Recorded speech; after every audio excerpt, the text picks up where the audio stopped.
This morning's topic is Parents as Teachers and the Family First Prevention Services Act. The training is going to cover the Parents as Teachers model, which is one of the 10 evidence-based practices selected by California to be included in our state prevention plan as an allowable Title IV prevention service for eligible children and their families. It's important to note that in California, each county that has opted into California's Family First Prevention Services program will select at least one of these 10 EBPs included in the state plan. These decisions will differ from county to county based on their prevention model, target population, resources, and many other factors. So if you're a member of your county's prevention planning team, we hope that this morning's workshop will be useful to your decision-making process. If you're a community-based provider who's interested in learning more about the prevention planning work happening in your county, we encourage you to reach out to your prevention planning team in your county. If you're not sure how to get started, we'll drop an email in the chat for the staff at the Office of Child Abuse Prevention who can help connect you to the lead staff in your county. There's also a huge wealth of resources about this prevention planning effort on our website. So if this is something that is new to you or you feel like you want more information about prevention planning, visit caltrin.org and we can help get you started on that path. Next slide. We are so excited this morning to have Tidra Marshall as our presenter. Tidra has worked in the field of early care and education for over 15 years. She began her journey with Parents as Teachers almost 10 years ago as an early Head Start home-based coordinator of a program that delivered both the PAT and early Head Start models. That experience afforded her the opportunity to serve as a family support coordinator at the Pennsylvania Parents as Teachers state office. Tidra went on to serve as a Parents as Teachers implementation support specialist and national certified trainer. As a trainer, not only did she facilitate all of the Parents as Teachers core courses, but she also created Foundations of Center-Based Family Engagement, a certification course for professionals seeking to use the foundational curriculum in their center-based program. In addition, she was responsible for developing the curriculum partner pathway for Head Start and early Head Start home-based programs, and has developed and delivered individualized resources, including training specific to their needs. Tidra is now the Director of Expansion at the Parents as Teachers National Center, responsible for overseeing the growth of the domestic and international Parents as Teachers network. Welcome, Tidra. Thank you so much for that wonderful introduction. Good morning, everyone. It's a pleasure to be here with you all today. And I am coming to you from Pennsylvania, so it's good afternoon for me, but glad to be here nonetheless. And I'm excited to talk to you about Parents as Teachers and answer any questions that you have about our model. I am truly a PAT advocate, as was mentioned in my intro. I've been in this world for over 10 years doing different things, and so I have multiple perspectives, so happy to respond and give you my experience in the different roles that I have served. So let's get started. So before we get started, I want to learn from you, what do you already know about PAT? So in the chat box, just drop in, what do you know about PAT? What do you know about the model? What do you know about the curriculum? What are you hearing? What are you wondering? Just go ahead and put that in the chat. And as you all are entering those ideas, I'm just going to walk through quickly Family First and give us a quick background on how we got to where we are with this newer legislation that's affording the opportunity to us to serve families in this different way. So again, in the chat, just drop in, a sentence or two of what do you know about the PAT model or curriculum, and we'll walk through it. So as you're doing that, I just want to talk about the importance to convey the narrative of the shift in child welfare over the decades, which brought us to Family First as we know it now.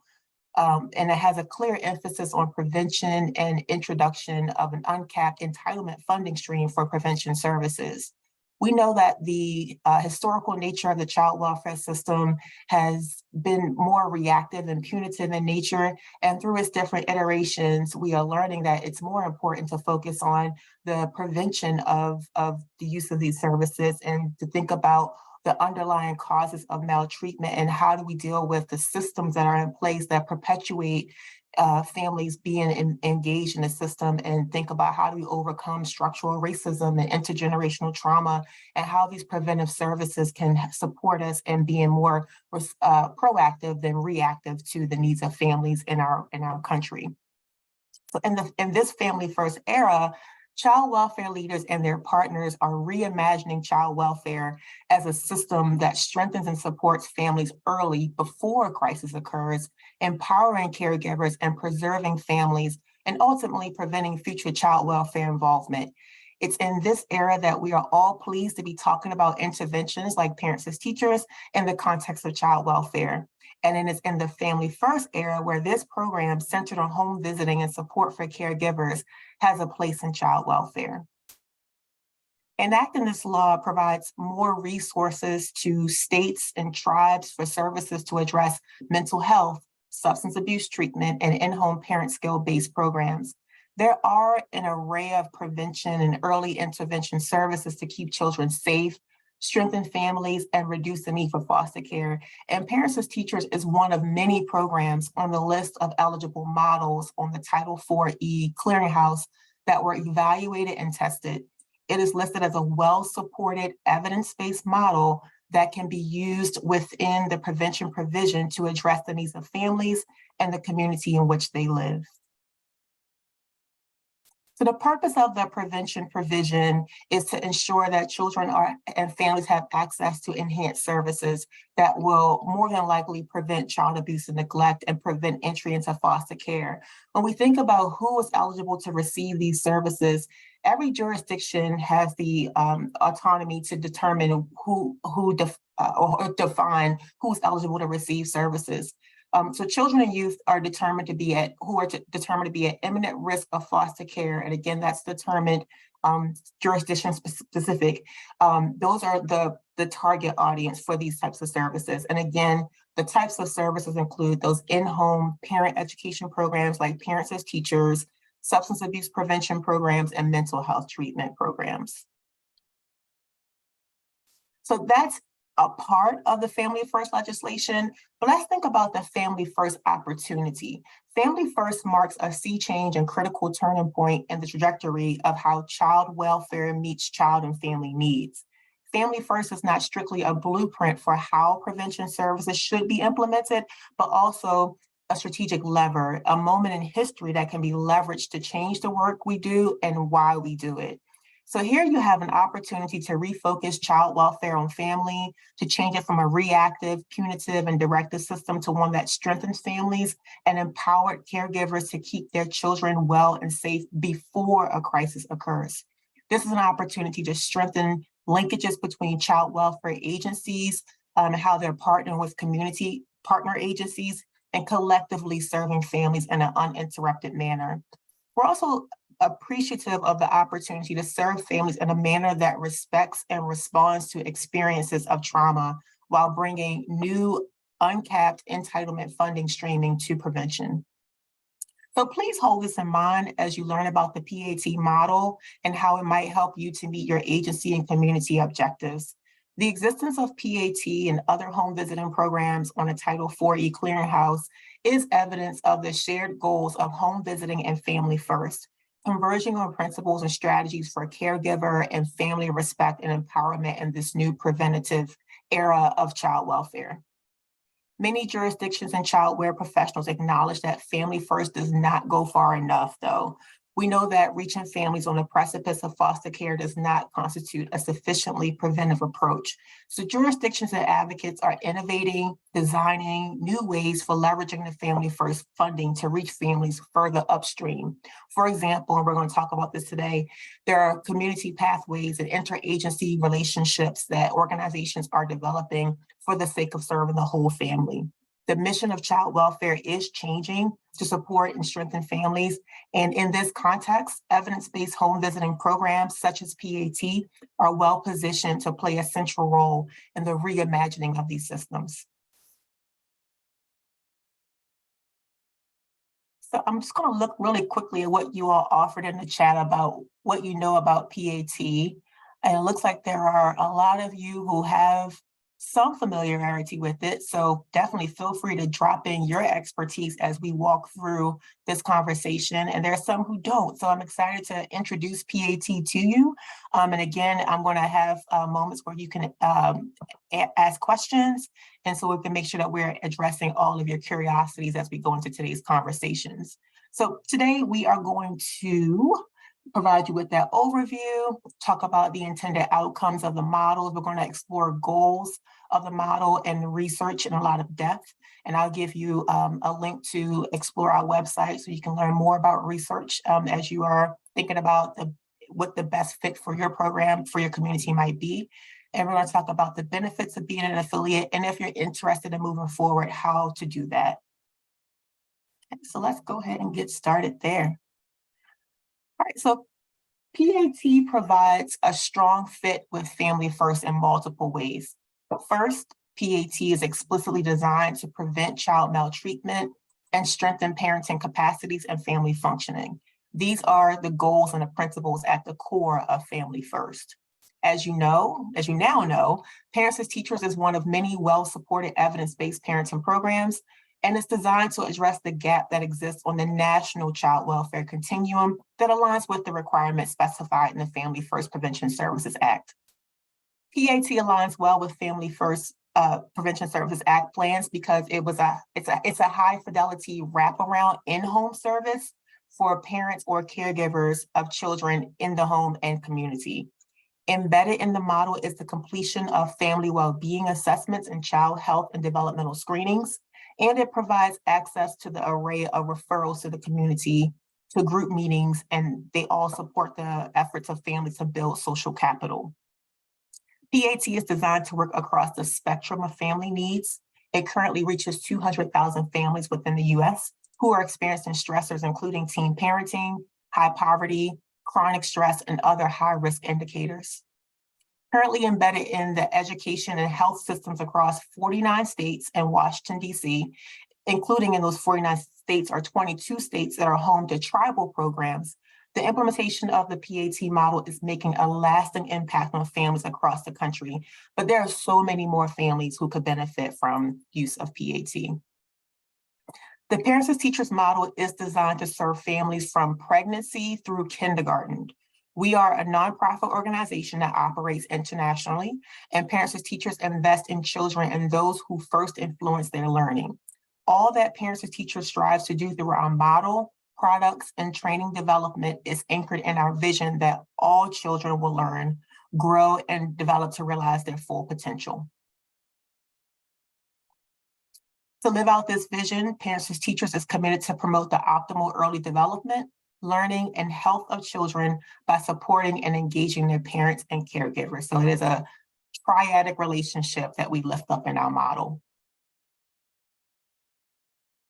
PAT exists to build strong communities, thriving families, and children who are healthy, safe, and ready to learn by matching parents and caregivers with trained professionals who regularly interact through personal visits and group connections during a child's earliest years in life.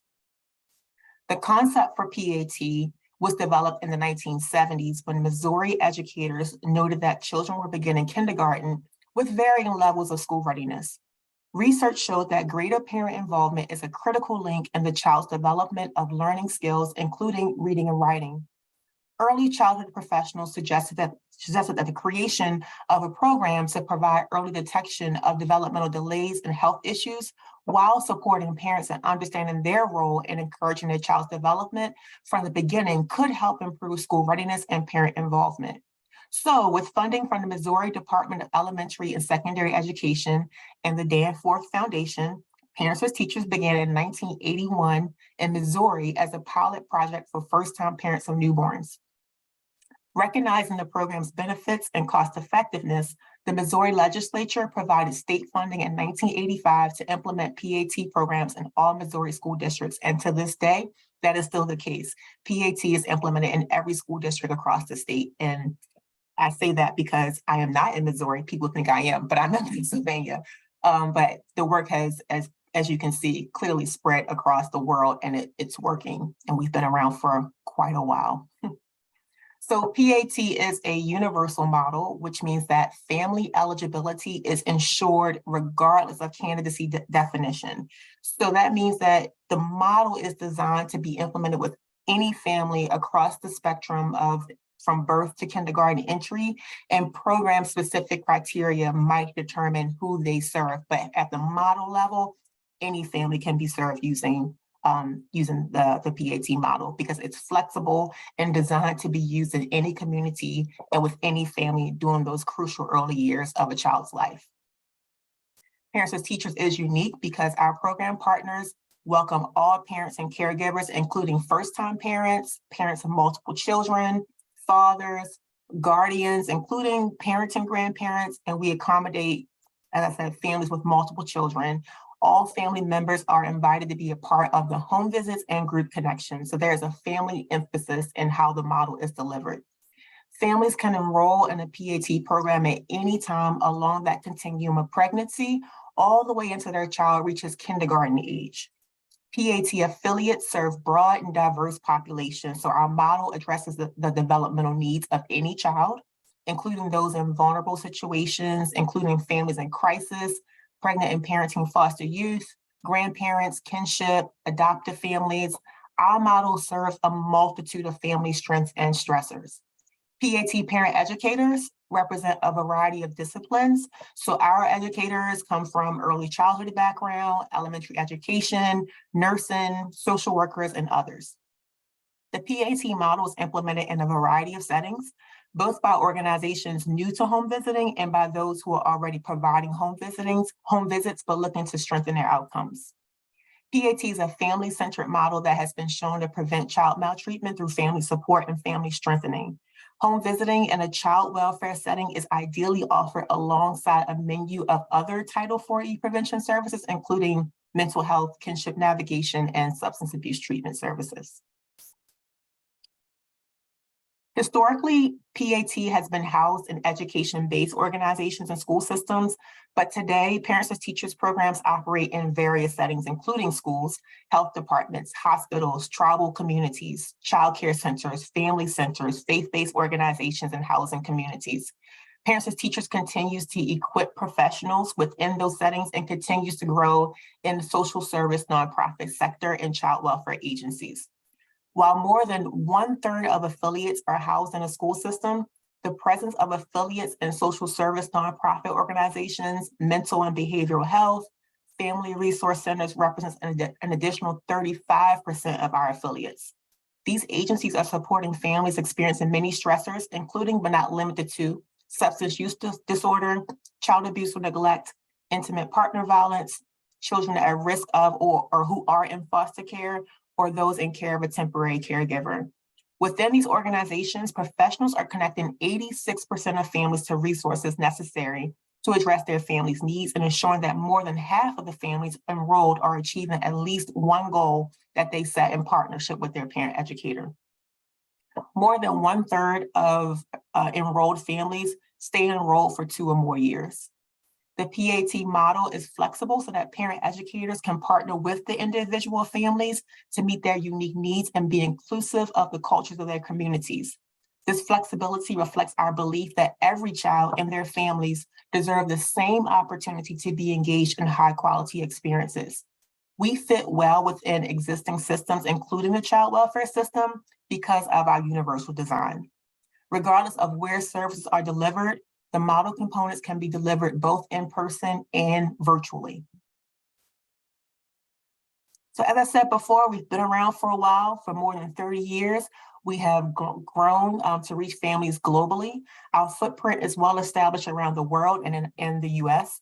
And our model is being delivered in addition to in the US, we have families in Canada, Germany, Switzerland, the UK, and the UK.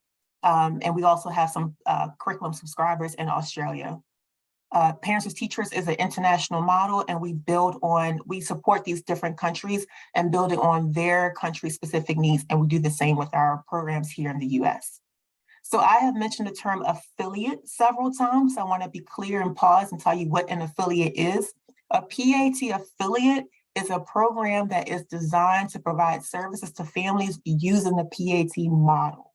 So I said also we have a curriculum subscriber in Australia, for example. Our programs in Australia are only using our curriculum and not delivering a PAT model. So that is the difference between the two. And we do have subscribers here in the US as well. So as I mentioned before, the model is being delivered in 49 states. The curriculum is being delivered in all 50 states and the District of Columbia. And there are tribal programs implementing PAT across 22 states. But we know there are so many more families who could benefit from those services and could definitely benefit from the work that you all do. So I do want to pause here, take a breath, breather, and figure out where you all are. So I know many of you are in California. So if you can go to this Menti and let us know where you are. If you are in California, just let us know which county you're in. And if you're coming in from a different state, you can drop in your state, or if you're coming in from a tribal community, if you can just go to that Mentimeter and we'll pull that up in a second. If you can't get to the Mentimeter, you can go ahead and drop it in the chat. So I see that coming in. I'm going to give you all a second to do that.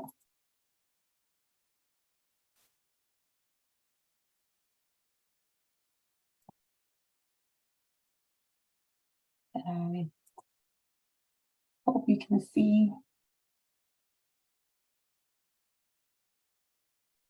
Can you go back and put the web link up again or put it in the chat box? Absolutely. Thanks. Sure. Just give me a second to get to that.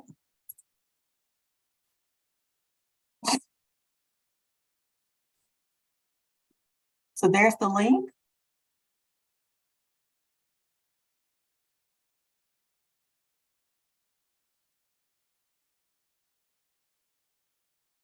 Riverside County, Wisconsin. Hey, Wisconsin.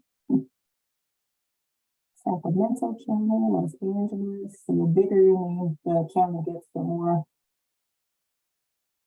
individuals there are from that county. San Bernardino.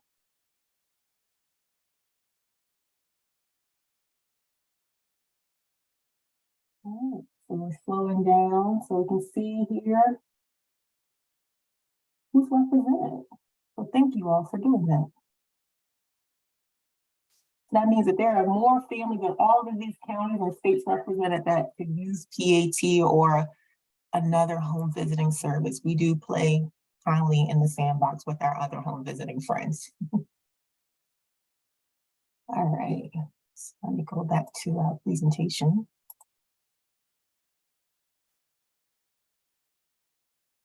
And because we are represented across so many different geographic landscapes, we do think about the diverse needs of families that are reflected in those different places. And we make a concerted effort to develop inclusive curricula and training so that families and home visiting professionals can start to maintain trusting parent-professional relationships. So in addition to a growing number of translated parent resources, and I'll talk about that in a moment, we work closely with affiliates to determine what language representation is needed. We are thinking about how to make sure all activities are inclusive and that professional development that we design for home visitors is a priority. And we lift it up in our core training through our Respect for Diversity Within Family section of our training. And we offer ongoing training to, again, contribute to the growth and development of our professionals in the area of diversity, equity, and inclusion.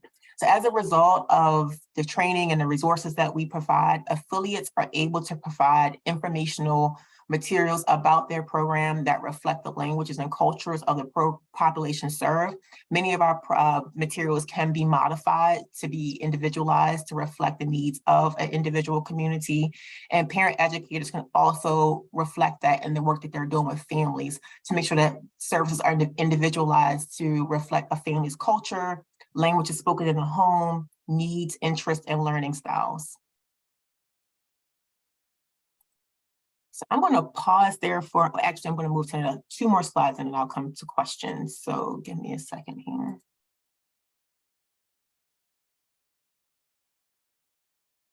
Okay. So our curriculum team has produced adapted foundational curriculum parent handouts that have modified reading levels and visual adaptations using icons and illustrations. Adapted handouts are all translated into Spanish, and additional translations being developed include Somali, Arabic, Burmese, Chinese, French, Nepali, and much more. So I'm going to pause here and look at the chat for any questions that may have come up until this point. Okay, someone questioned which state was the one state we're not in, New Hampshire. We have curriculum subscribers, but no affiliates. Is the PAT model only for one-on-one, or is there a group model too? Yep, we're going to get to that. I'm going to hold off on that, and that answer is coming up. Is there an addition to the curriculum to assist families with children 6+? Unfortunately, no. So our work does stop at kindergarten entry. So we do not provide resources beyond the kindergarten entry age. Do we work in partnership with Head Start programs throughout the U.S. that have had? Yes, we do. So in the intro, there was a term called curriculum partners. That is the third membership type. So we have affiliates, subscribers, and curriculum partners. Curriculum partners are those early Head Start programs that are using our curriculum to deliver services. And we have a really strong relationship with Head Start. We have a dedicated staff person who provides implementation support specifically to curriculum partners, and I will be glad to connect you with that person after the call. Any stories, experiences related to tribal affiliates? Yes. So in addition to, we have a unique relationship with BIE, the Bureau of Indian Education, through our FACE program. They make up the majority or a significant portion of our affiliates who are delivering the model. And our FACE programs are unique in that, again, there's a whole sector of individuals in our organization that supports the implementation of the model within the FACE programs. And it's the work that they have done over the last 30 years in conjunction with PAT is astounding. The way that they have individualized and really embraced their cultural values into the work. Their groups are called circles, and I can't speak to depth about it, but I definitely can connect you with that person. But the way that they modify and bring in the songs and the stories, and they include their language in their work. A lot of their support system, they are from the community, so they really understand. And the PAT approach of building that respectful, trusting relationship, listening to the voice of the family, listening to the voice of the affiliate, and how it informs our work, it really rings true in those relationships. So I do not work specifically with our tribal programs, but the ways that they really do partner with PAT to keep their values and their cultural norms at the center of the relationship, it really rings true. And again, I can connect you with some of the individuals that do that work and can speak accurately and passionately about what that looks like. There's a question here about, can we use the program in a group setting outside of the home? If you can tell me a little bit more about what you mean there, I can come back to that question just so I can make sure I'm answering that question accurately. Can this be done virtually? Yes, it can be done virtually. With Fidelity, you can deliver the personal visits and the group connections both virtually. All right, so I'm going to pause on questions there because some of these questions are going to be answered. So these are great questions. Keep them coming, and we will make sure that we try to get to as many of the questions as possible. All right, great interactions. So those efforts to ensure that our curriculum is delivered in a way that's responsive to the family needs, as I mentioned before, and not only how we translate, but it's also flexible enough. I will say in the personal visits, while we do have provided a certain amount of activity pages that are already created for you to deliver within the context of a parent-child interaction, there's a template that parent educators can create these parent-child interactions with the families. So when I think about our tribal programs, there have been many parent-child interactions or activity pages that they have crafted, and they have used a template to make their own, using their own materials, because PAT promotes the use of household materials. So we know that every culture is going to have different norms. And so those activity page templates allow families to bring in resources as well as take out resources. So for example, there's an activity page that includes the use of a mirror. And I learned in working with some of our tribal programs that that is not an acceptable tool to use with the child. So they have modified that activity page to remove the mirror because that does not align with their cultural norms. So that is just one example of how we, how it's been modified to be respectful of a family's traditions and norms. Okay, so that partnering, facilitate, reflect is what we do at every level of the organization, from the parent educator visiting with the family to our work at the National Center. It's embedded in all of the model components, and it informs the ways that we do our work. The approach is informed by the underpinning theories and constructs that continue to inform the PAT model and curriculum. It is the how of our work. Our approach is intimate and relationship-based. Both the PAT model and the foundational curriculum encompass learning experiences that are relevant and customized for the individual needs of each family. As a result, individuals and organizations who use our curricula benefit from our understanding of the evolving needs of today's families and children. And one of those theories I want to lift up is the Strengthen the Family's Protective Factors framework. It serves as a guide to our parent educators to support families' efforts to function well. We know that that families thrive when these protective factors that you see here on the screen are robust in their lives. Using this framework as a strength-based approach, focusing on those 5 protective factors, increases the family's strengths and reduces the likelihood of child abuse and neglect.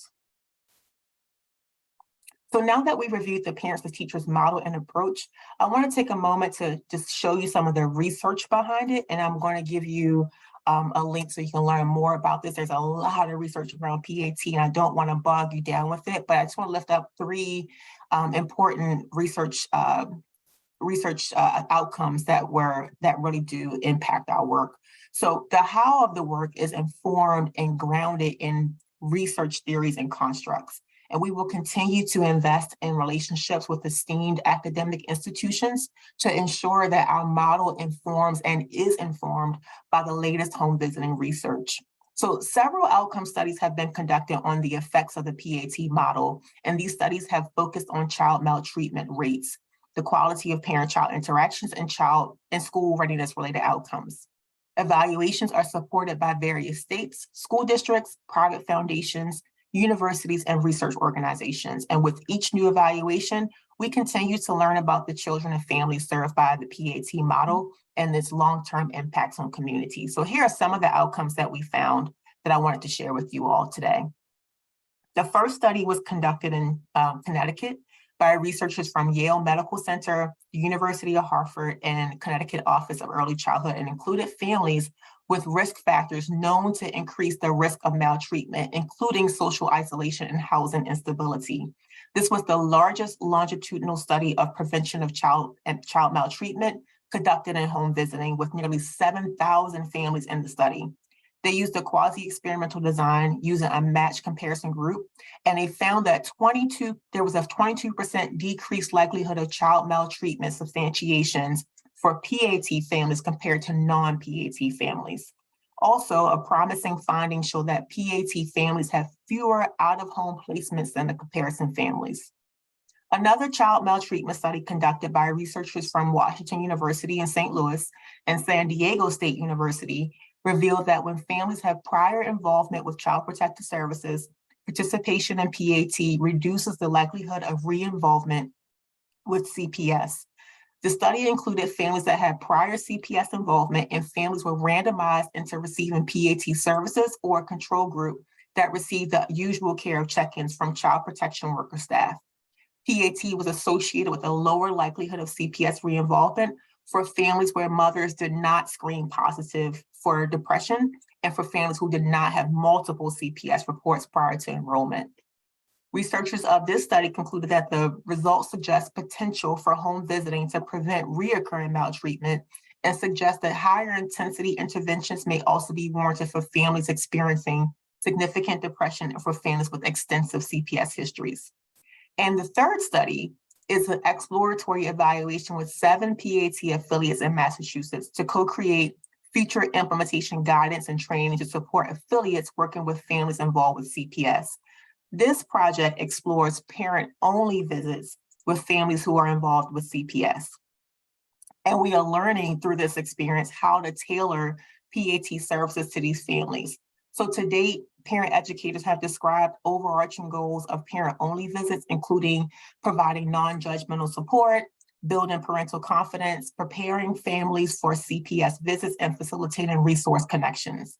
The significance of the focus of this study is the validation of one of the grounding theories of PAT, that a child's stage of development and parenting behaviors are strongly interconnected. Parent-only visits provide protected time and space for parent educators to focus on those behaviors that are known to positively influence child development. And during these visits and across all service components, parent educators are spending time bolstering those protective factors. And during this time, parents are making intentional parenting decisions based on their understanding of their child's development. It's in this parent-only space that they have the opportunity to develop a trusting relationship with the parent educator and to express their thoughts freely in the absence of their child. So these are some of the benefits that we are noticing from these types of visits, and we're going to continue to learn more. Finally, this particular research shows that implementing the parents as teachers model positively impacts parenting practices. The study was conducted in Arizona with an affiliate serving primarily Hispanic and Latino population with over 75% of the families eligible for free or reduced lunch. They measured parenting quality over time, and as you can see here, those scores went up as they used the Keys to Interactive Parenting Scale, or KIPS, to measure the parent interaction quality. So this indicates that parenting quality improved over time of the family's enrollment in PAT, and they also saw an increase in those measured protective factors increasing, specifically in the areas of social and concrete supports. And this last one here shows work that's being done in Kansas through the Kansas Family First Prevention Service evaluation. And this evaluation examines the impact of prevention programs to strengthen families and prevent child welfare involvement in the state of Kansas. This project assesses implementation and outcomes related to the delivery of these community-based programs targeting mental health, parent skill building, kinship navigation, and substance use. So our goal is to provide evidence of effectiveness of prevention and services delivered in Kansas. And so again, we are continuing to learn more as the program is being delivered there. So overall, again, through these different types of research, and some more specifically, we are seeing that parents are more likely to enroll their children in preschool, assist with their kids' homework, request parent-teacher conferences, attend parent-teacher conferences, and volunteer in the classroom. We're seeing that 63% of parents enrolled in PAT compared to 37% of non-PAT parents are requesting those parent-teacher conferences, and the behaviors that we know parents can display that's going to impact their child's behaviors are more prominent in PAT families. So all of that research continues to inform the evolution of the model, and it continues to strengthen the content and the mechanisms that we use to deliver the model and the curriculum. Around 2012, the curriculum and the model metamorphosed, and we started using a digital tool. Our curriculum moved from a hard-bound copy of a resource, and now all of our curricula is hosted digitally. This ensures that programs always have the most up-to-date information, and they can rest assured that they are delivering evidence-informed services at all times, and they're not required to keep buying new curricula. As a result of the research, the goals of the model have also expanded. So what you see here are the goals of the PAT model. The 3 new goals because of the research that has taken place, are in bold here. So I'm going to go through that really quickly.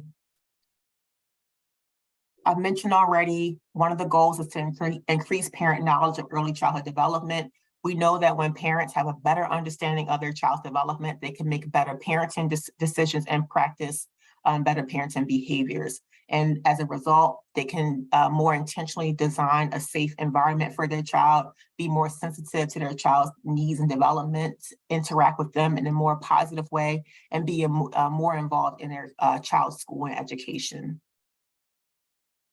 Another goal of the model is to provide early detection of developmental delays and connection to services.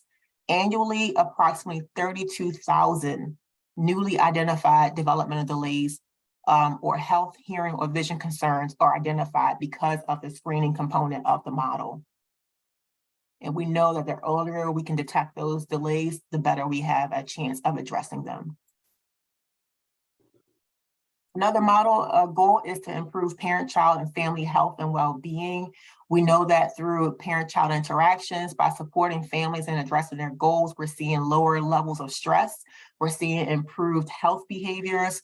We're seeing children who can better regulate and demonstrate those positive biological effects. We're seeing, the impact on their brain development, lower cortisol levels. We're just seeing overall better health outcomes for kiddos and families who are in the PAT program. I already mentioned this before, the 22% decrease in substantiated child maltreatment.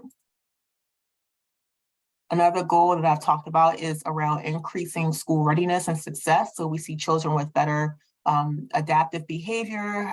They score well on language and higher vocabulary assessments, and we're seeing fewer absence rates and suspension rates when they are in school. Because many of our programs are focusing on, again, those family goals, family well-being, and supporting families and achieving their goals, we're seeing caregivers who are more likely to gain employment, go back to school, continue their education, and as a result, improve overall family economic well-being. And then finally, we're seeing that strength in community capacity and connectedness. Again, it's not just about the parent and the child, it's about the community and the system that that child is developing in. And we want to see our programs and our community partners strengthen their connection. So we're seeing that as well. And as a result, again, we're seeing that it trickle down to those family interactions. So we're going to launch a poll here. I've been talking about goals of the model and components, and we're going to take a wild guess. Some of you already know the answer to this question because you're doing the work. How many model components are there? These goals are being delivered through how many components? Are there 2 model components? Some of you have asked about some of them. Are there 3? Are there 4? Or are there 5?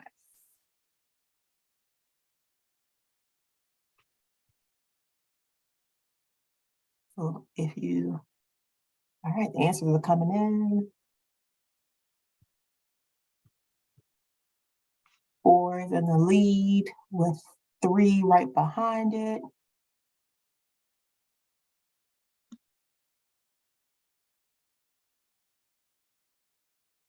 If you can't see the poll, you can drop it in the chat. Give it a few more seconds.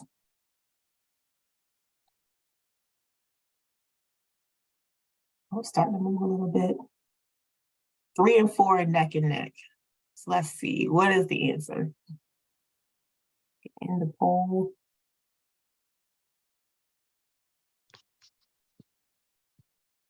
And most of you said 44, with 44% said 4, and 32% said 3, with 17% saying 5, and 7% saying 2.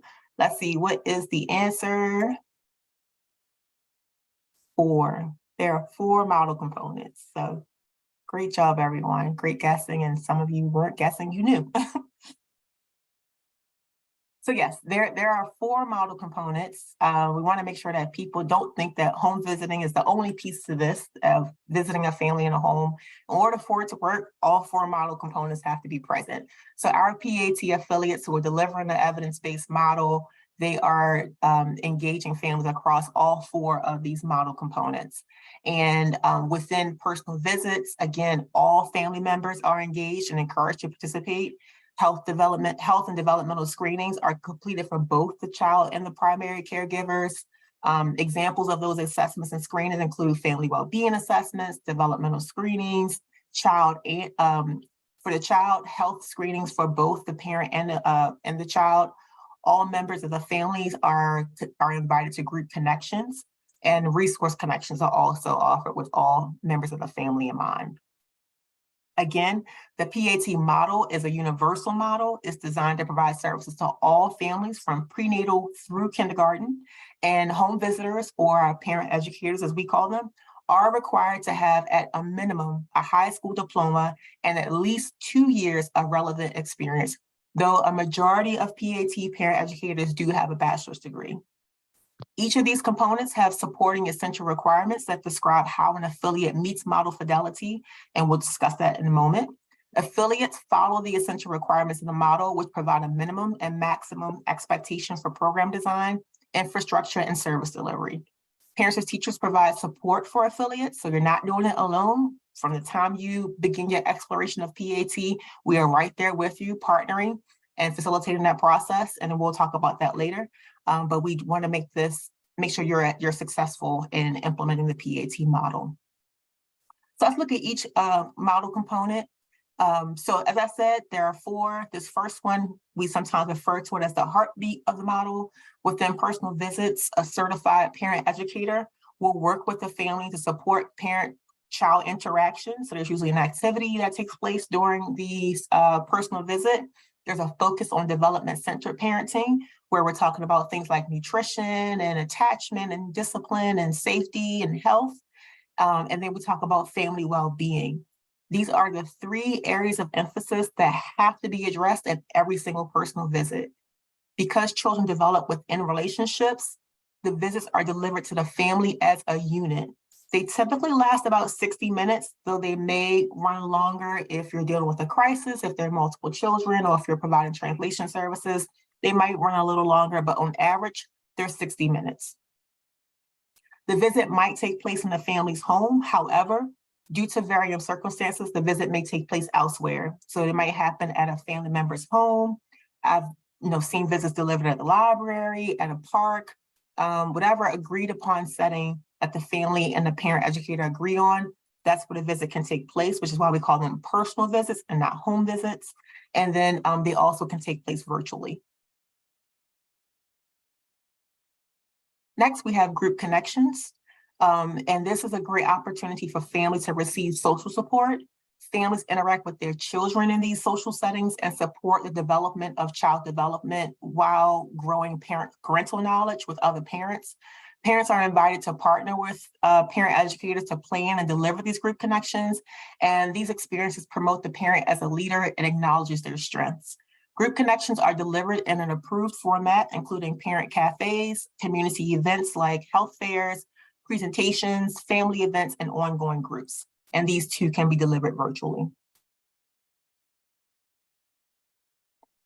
Let's see. Next, we have health and developmental screenings. These are conducted at least annually to support early detection of delays and concerns. Affiliates use records provided by PAT, such as the PAT Child Health Record, which consists of questions that address health status, safety, vision, and hearing elements. Completion of that record constitutes a complete health review. In this experience, parent educators engage families in dialogue about the child's well-being across all of the elements. This process promotes the parent as the expert, and then parent educators use the information to inform planning and delivery of services. In addition, parent educators complete various screenings and assessments for the family, including family and parent well-being assessments that address areas such as depression, postpartum healthcare, and intimate partner violence. They also measure parenting skills, practices, and capacity outcomes. And these processes inform the goal setting process and highlight the ways that families might be, the family well-being influences child and parenting development. So those are the 4 components of the PAT model. And let's see. Oh, wait, sorry.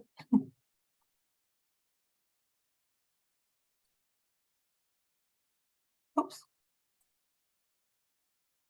Let me move forward. I apologize.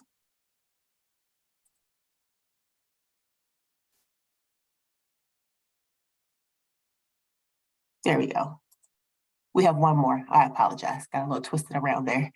We have our resource connections. So families are connected to resources such as early intervention, housing resources, mental health services, or any other need that comes up as a result of doing the family centered assessment. We want to make sure that families have access to both formal and informal supports, and that they are, again, working in partnership to with other community partners and the parent educator to establish their goals and to meet their goals. Relationships are the key throughout this entire process. And we want to make sure that, again, local programs are working with each other, maybe by creating a memorandum of understanding to make sure that you are working together to for the benefit of the families. Parents as teachers affiliates have access to materials to help them promote their program and help their community partners understand who they are.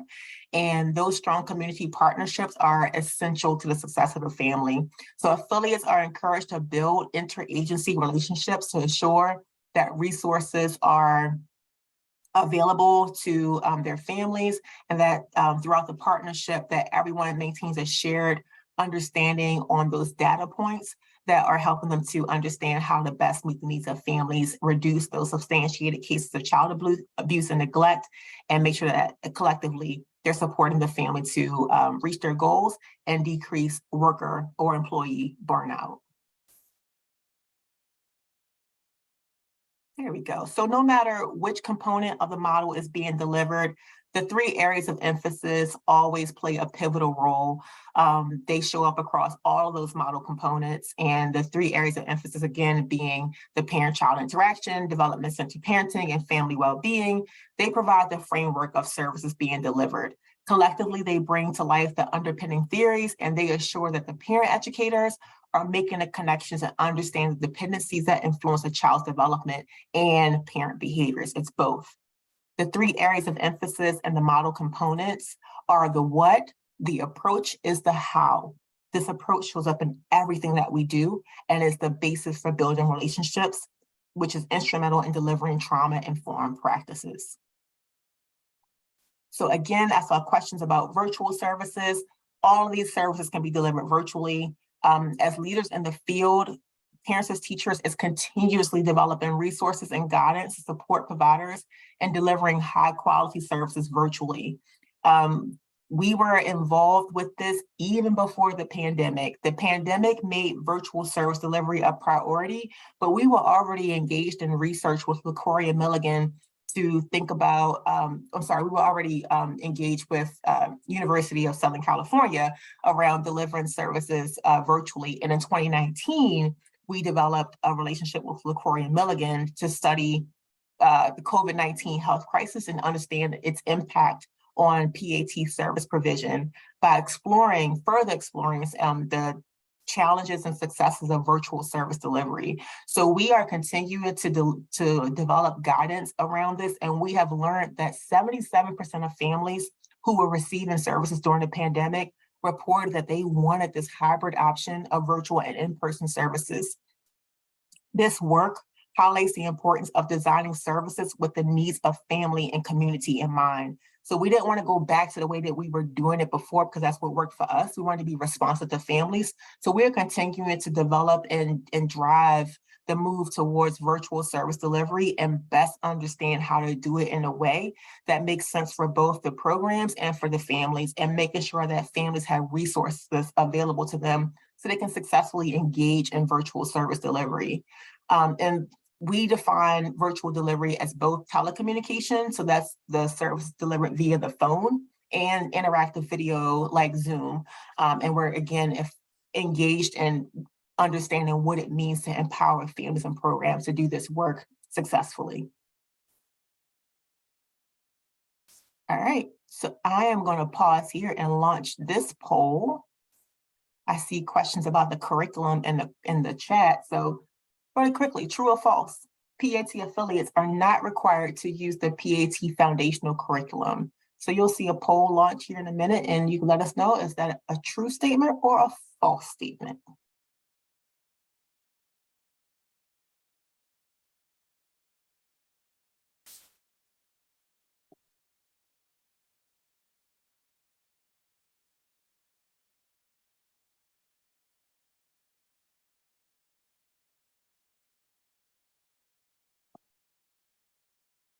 A lot of movement here. Let's see, give it a few more seconds.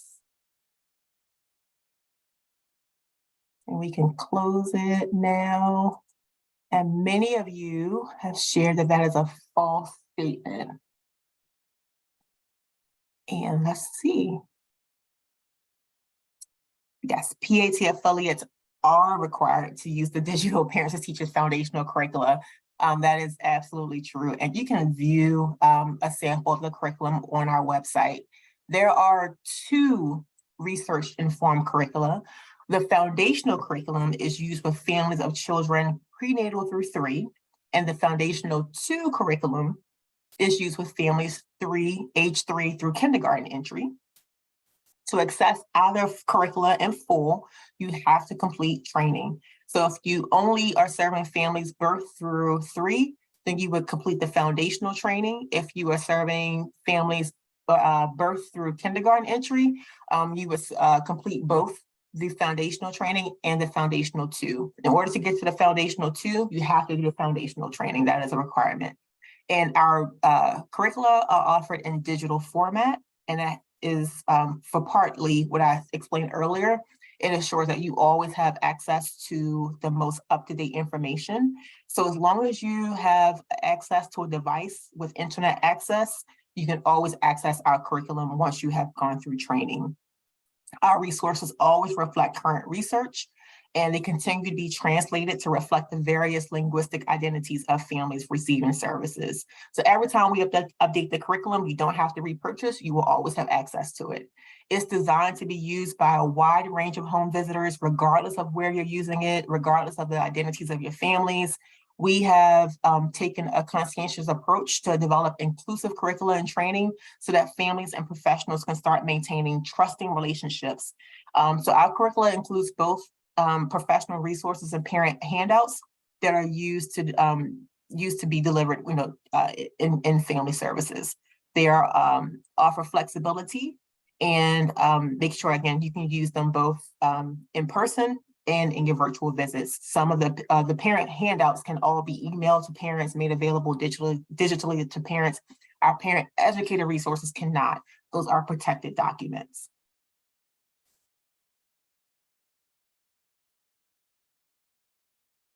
So I want to circle back here for one moment, though, and talk about a piece that's important to the Family First legislation, that no matter what model component that you are delivering, the PAT approach lives in every single effort, and that is in part includes a trauma-informed approach. So as you probably know, the Family First legislation includes and prioritizes trauma-informed practices within services administered to children and families served under the legislation. It recognizes the prevalence of exposure to traumatic experiences by many children and families involved with or at risk of contact with child welfare. While the legislation does not define a trauma-informed approach, typically it is characterized by an awareness of trauma and a development of the knowledge, skills, policies, practices, and organizational culture needed to respond appropriately to achieve desired outcomes. Trauma, go back. Sorry about that. Trauma-informed practices are achieved when systemic approaches are deployed that keep in mind the impacts of trauma that are experienced by families, as well as the professionals who are working with them. PAT explicitly uses a trauma-informed approach, not only helping each jurisdiction to meet the legislative requirements, but also ensuring that families experience strength-based services consistently across all program models. Use of reflective practices, activating the theory of empowerment, along with embedding that strength-based approach enables those working with families to consider lived experiences of families as they partner to facilitate reflective experiences that keep the whole family in mind.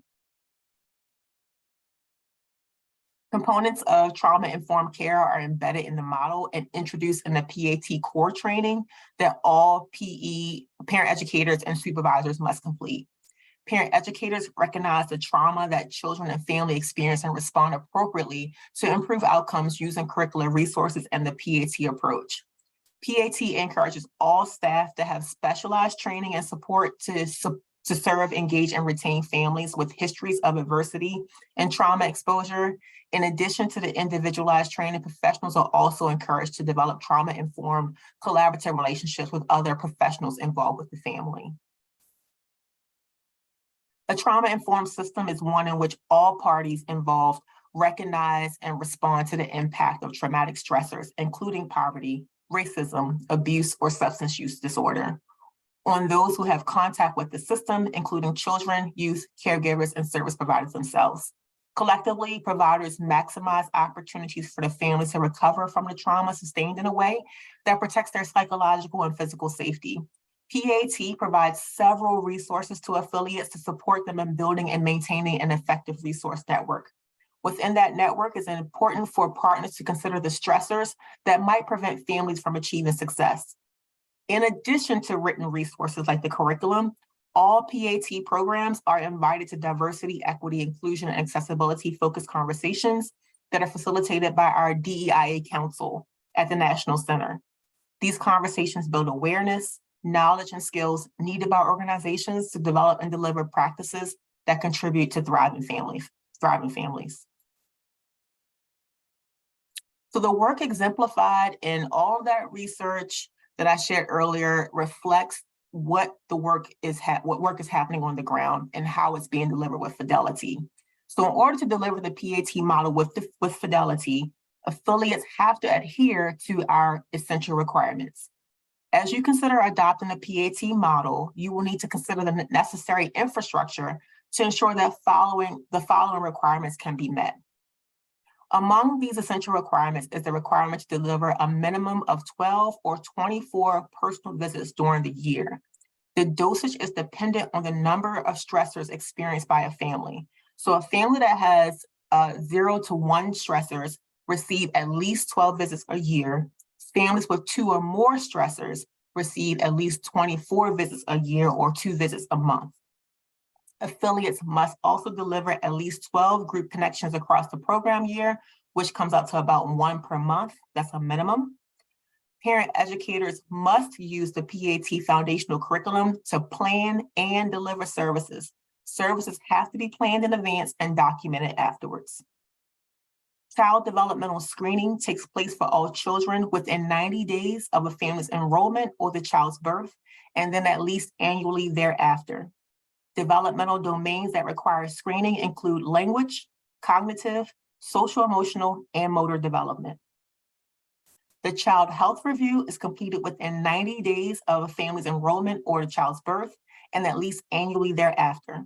Completion of the PAT child health record, which consists of health status, safety, vision, hearing elements, constitutes a complete health review. Child developmental surveillance takes place during each personal visit, and parent educators are required to connect families to resources that support families in reaching their goals and addressing their needs. By delivering visits combined with group connections, screenings, assessments, parent educators establish relationships with families to create goals, provide resources, and work together for success.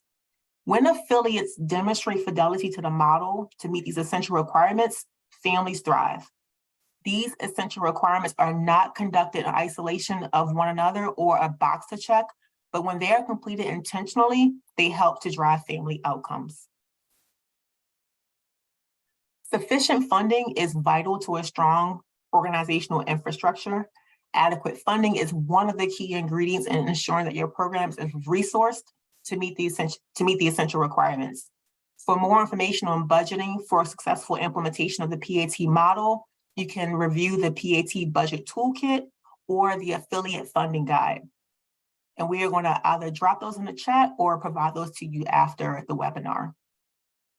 It is critical that your leadership supports policies, procedures, funding allocations, and an organizational culture so that it is focused on implementing the PAT model with fidelity and quality.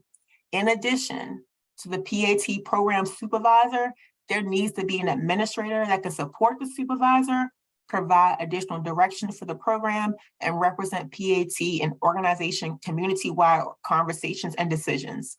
Their partnership is vital in selecting staff who are skilled and responsive to the needs of the community.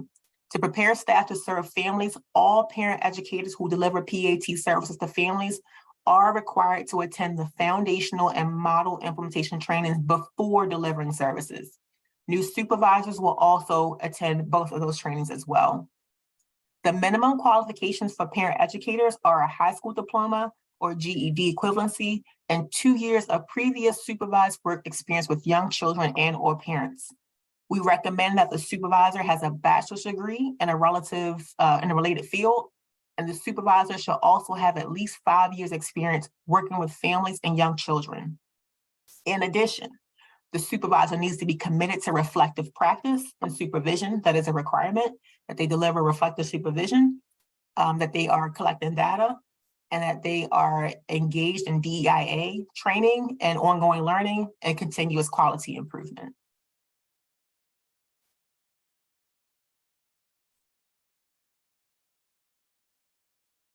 Each supervisor, mentor, or lead parent educator is assigned no more than 12 parent educators, and that is high. So we actually suggest a lower number, but that is the maximum. So this is regardless of whether the parent educator is full-time or a part-time employee. The number of parent educators assigned to a supervisor is decreased proportionately when that supervisor is not full-time. Maintaining this ratio assures that the supervisor has adequate time to fully support the parent educators through program oversight, make sure they're out there observing personal visits and group connections, delivering feedback, and conducting required reflective supervision and staff meetings. Each month, parent educators working 20 hours or more per week are required to participate in 2 hours of individual reflective supervision and a minimum of 2 hours of staff meetings.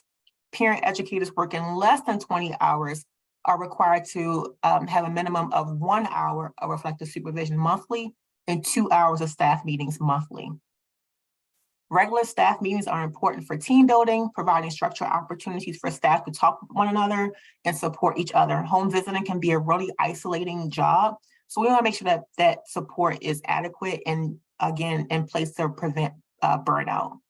Reflective supervision is the cornerstone of high-quality home visiting programs.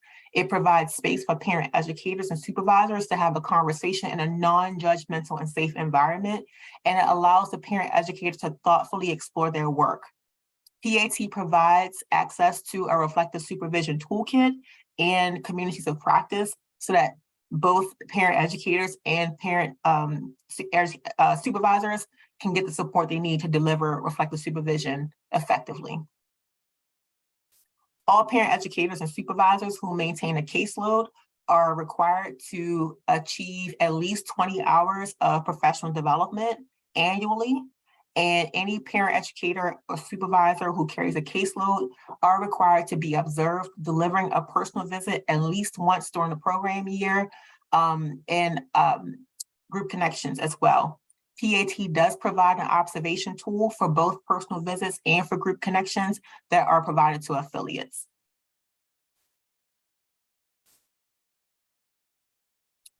And also annually, affiliates submit an annual performance report. This demonstrates their program year data and service delivery to families. We also ask for family feedback using a parent satisfaction survey, and feedback is requested from families about the services they received across the 4 models and any ideas for program improvement. And each affiliate also is required to have an advisory committee that meets at least every 6 months, that's twice a year, and includes PAT in their conversation or their agenda.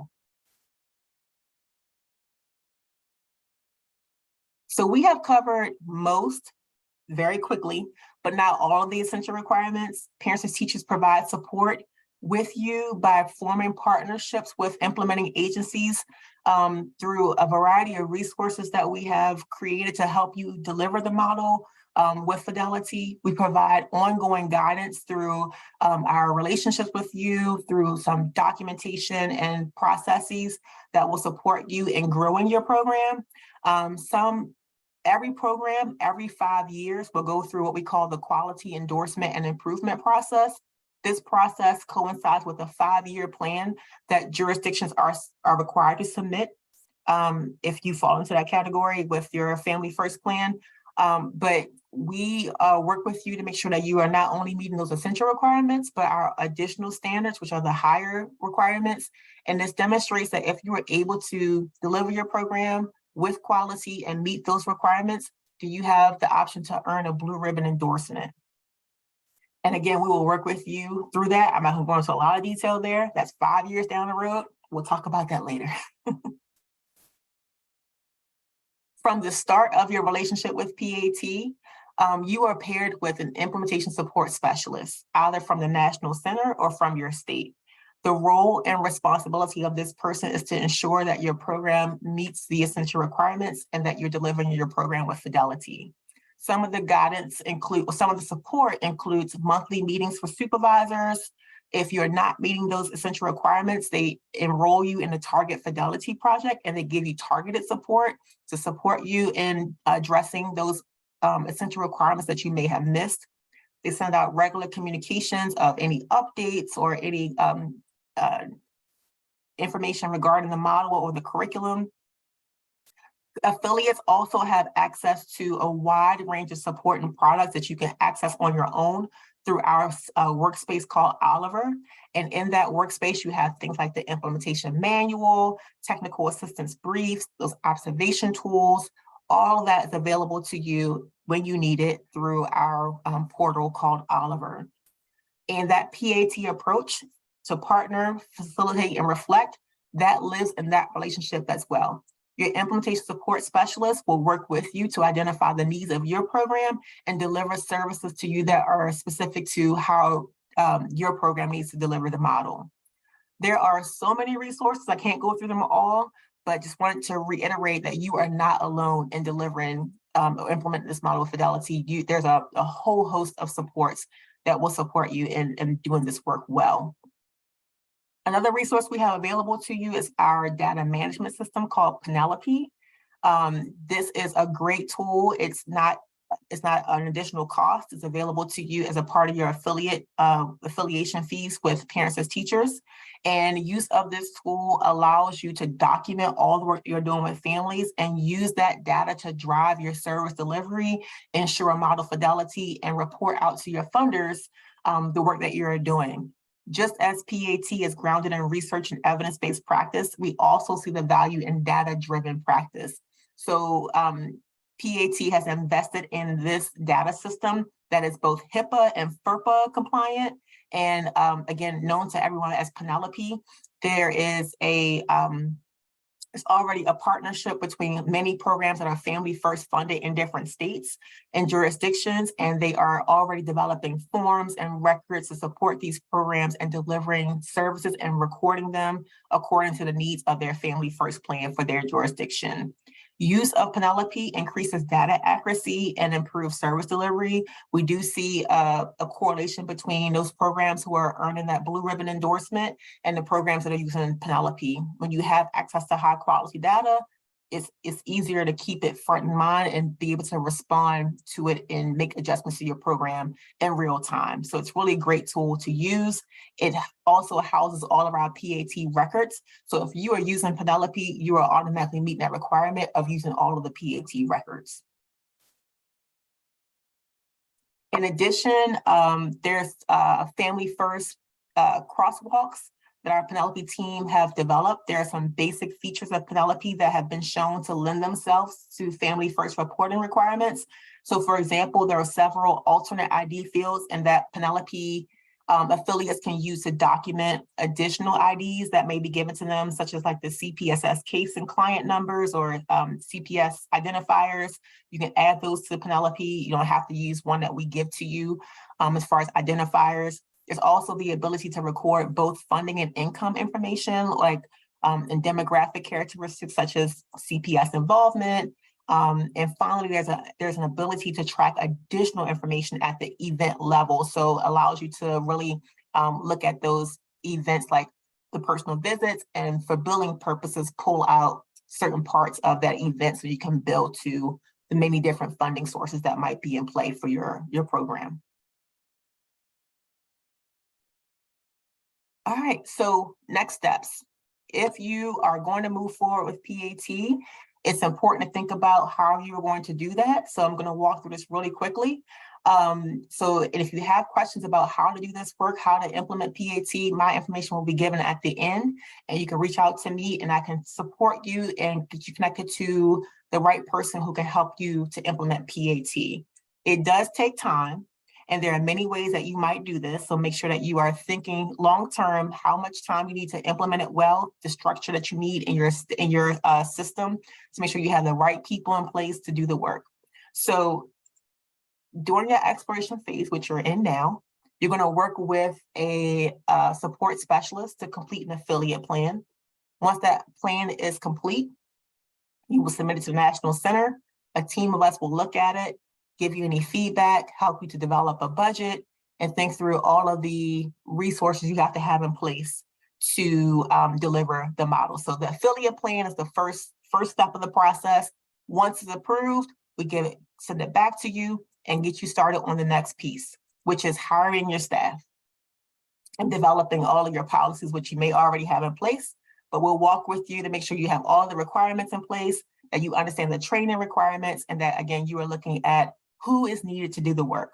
So during that initial planning piece, you're going to work with a provider to get you set up at training, identify how many people need training, and work with our training department to get you enrolled in training. Training right now is virtual.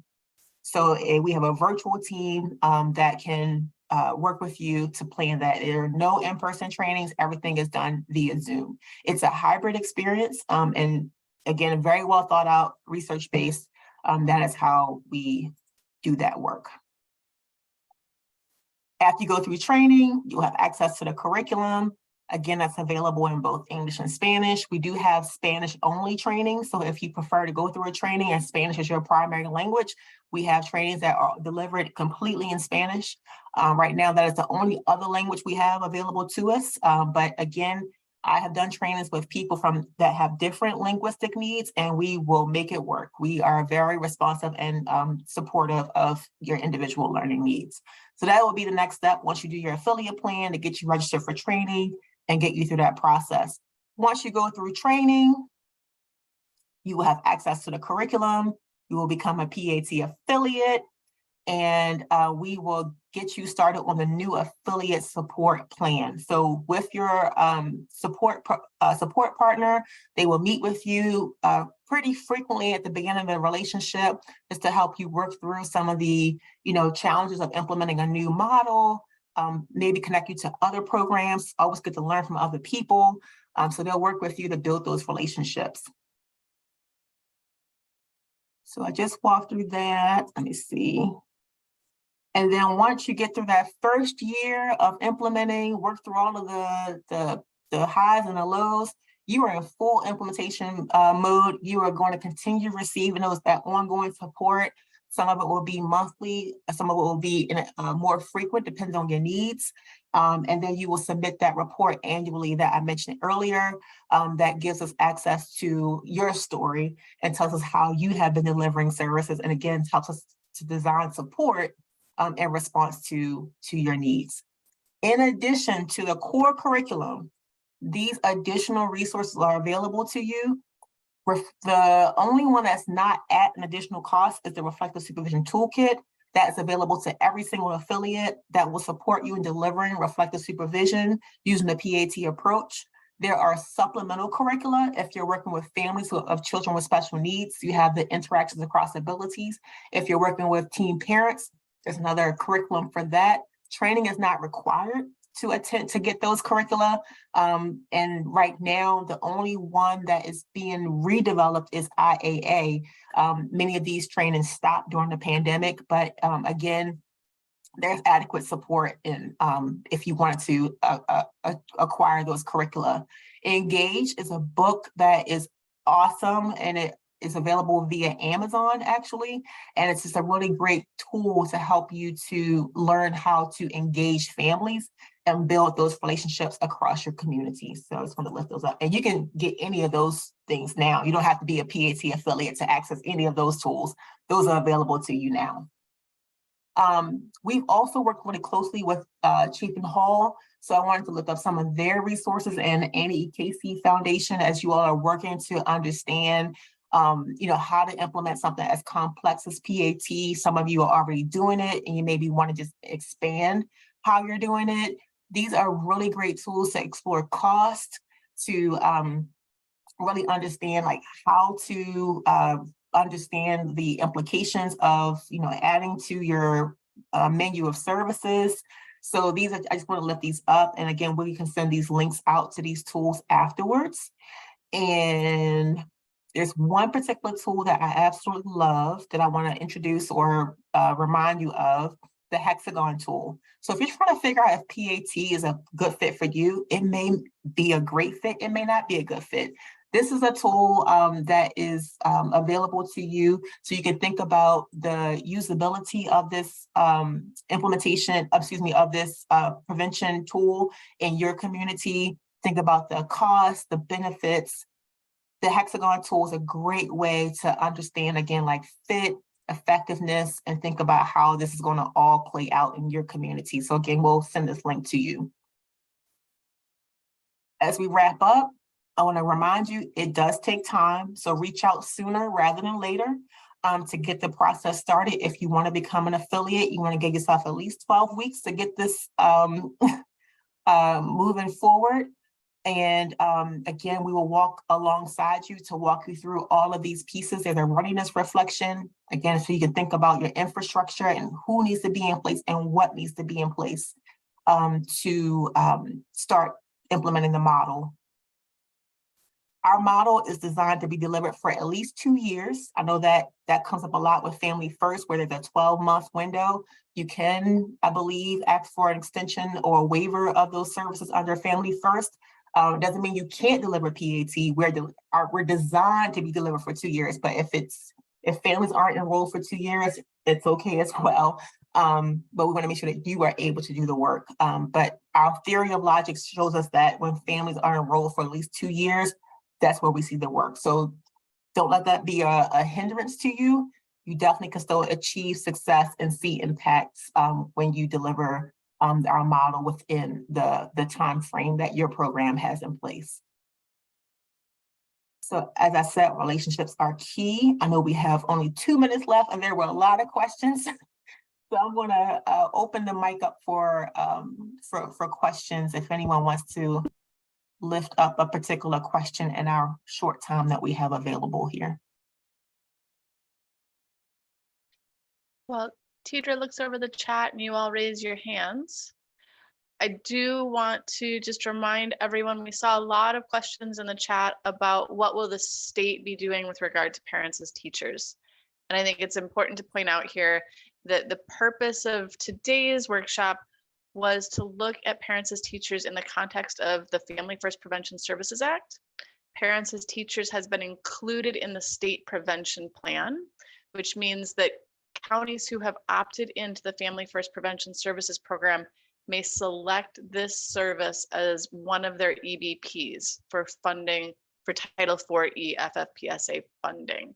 So this isn't a program that will be disseminated per se by the state, but this is a county by county decision. And so if you're on a prevention planning team, you're evaluating whether this is a good fit for your county. If you're a community-based provider, you definitely want to be following what your prevention planning team is doing in your county, if this is something that's of interest to you. Tidria. And the other thing I'll comment is you all were amazing today in the chat. We have not seen this many questions in a little while, and you're all pretty engaged in all of our trainings. So this was impressive. We will work with Tidra to follow up. We know we can't get them to all of them this morning. And so we will work on either providing answers in the 2-day communication that we send out yet this week, or in that 2-week follow-up that if you've been to a Caltrain training, you're accustomed to getting, so that you can continue moving forward with evaluating implementation. Tidra, I'm going to turn it back to you for like a minute and a half. Yeah, so what I can do is I can read over the questions and maybe just kind of do like a FAQ document and just answer all of the questions in the document if we want to send that, and then send that back out to the registrants. Would that work for you, Dana? That would be fantastic. Okay, I can work on that. Just give me some time. I believe my information is in the chat. We're going to drop your email address in the chat. If you have questions about PAT, Tidra is happy to answer them that way as well. If you have California specific questions, you can shoot them our way, and we're going to put our info address in the message box as well. And we can help get those to the right place. I think I can answer a few questions quickly. The advisory committee meets twice a year, at least every 6 months, and PAT has to be on the agenda. It can be a newly formed advisory committee, or it can be integrated into a current advisory committee. We don't like starting committees just for the sake of starting committees. So you can integrate it. How many 1-hour sessions are required? For families, families who have 2 or more stressors, that would be twice a month or 24 per year, and that looks very different. Some programs will start a family off at a high dosage and decrease as the relationship gets stronger.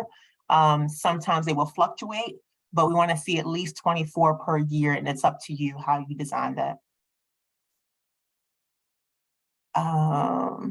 Let's see. I don't want to hold anyone past the time.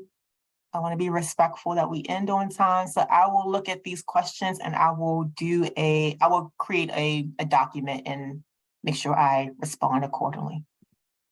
And we'll make sure that goes out in the follow-up communications. It'll also be posted on our website. So we'll make sure that everybody has access to it so it can be shared with teams. Tidra, we so appreciate the time with you this morning. It's clear that people were super engaged and interested in parents as teachers.